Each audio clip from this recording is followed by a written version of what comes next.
वहीं हरियाणा के वजीर आला नायब सिंह सैनी ने ऐलान किया है कि रियासती काबीना हरियाणा शेड्यूल कास्ट कमीशन की रिपोर्ट को मंजूरी दे दी है। सैनी ने बताया कि राज्य में सरकारी नौकरियों में अनुसूचित जातियों के लिए 20% रिजर्वेशन दिया जाएगा। चंडीगढ़ में एक प्रेस कॉन्फ्रेंस के दौरान सैनी ने कहा कि काबीना ने हरियाणा शेड्यूल कास्ट कमीशन की रिपोर्ट को मंजूरी दे दी है। सरकारी नौकरियों में शेड्यूल कास्ट के लिए 20% रिजर्वेशन होगा, जिसमें कमीशन ने सिफारिश की है कि इस रिजर्वेशन का 10% हिस्सा महरूम शेड्यूल कास्ट के लिए मुख्तसर किया जाए।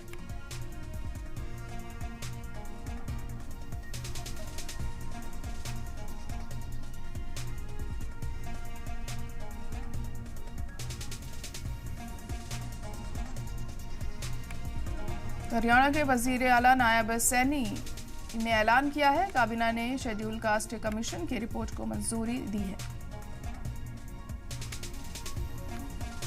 20% कोटे में से आधा प्रतिशत यानी 10% कोटा अन्य अनुसूचित जाति के लोगों के लिए आरक्षित किया जाए।